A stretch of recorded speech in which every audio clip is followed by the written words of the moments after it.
Nestled on the side of Cheyenne Mountain in Colorado Springs, at an elevation of 6,800 feet, Cheyenne Mountain Zoo has long been a must-see treasure for residents and visitors alike. And it's a zoo with a rich history.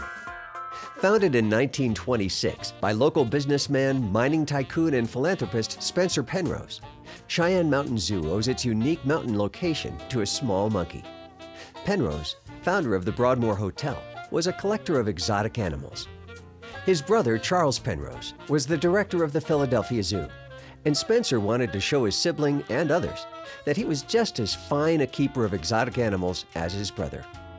Spencer's collection, ranging from large hoofstock, like elk and muskox, to an elephant, various snakes, bears, and monkeys, was split between holding cages at the Broadmoor and his Turkey Creek Ranch, south of Colorado Springs.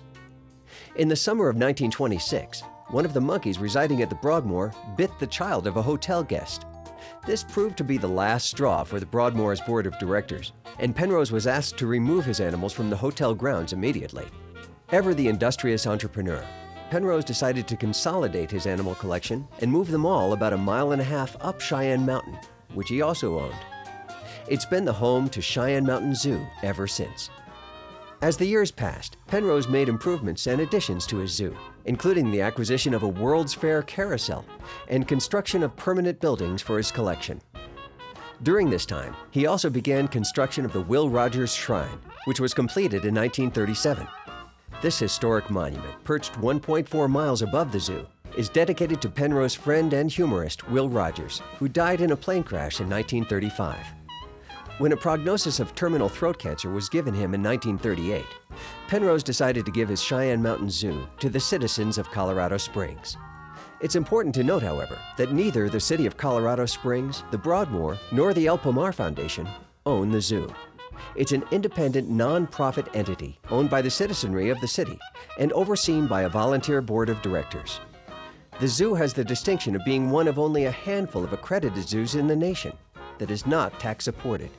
It is sustained solely by admission revenues, membership dues, grants, donations, and program fees.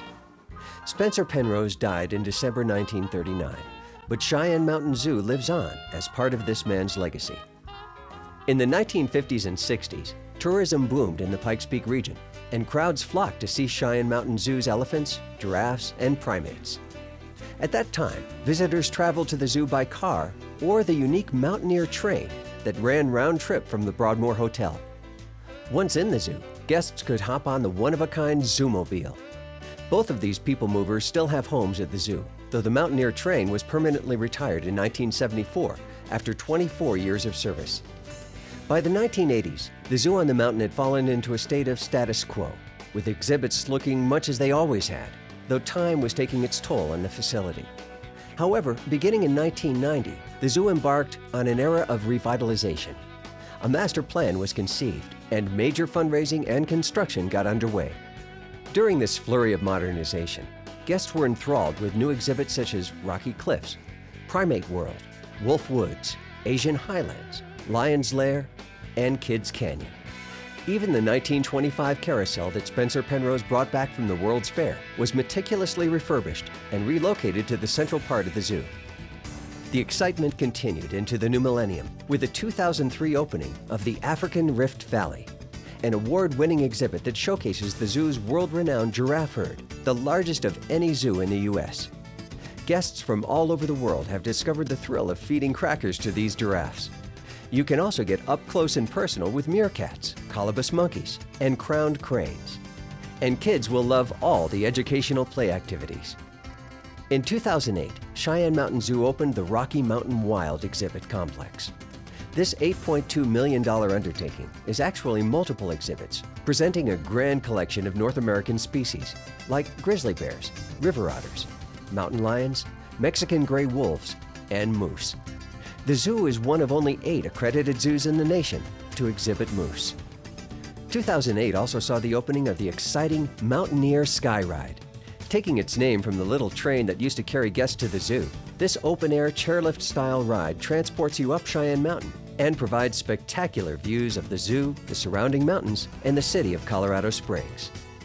Admission to Cheyenne Mountain Zoo is $14.25 for adults and $7.25 for kids ages 3 to 11. Children under 3 are always free. The zoo opens at 9 a.m. year-round, with the last admission of the day sold at 4 p.m. Access to the zoo is easy from Interstate 25. Just take exit 138, the Circle Drive exit, and follow the signs west toward the mountains.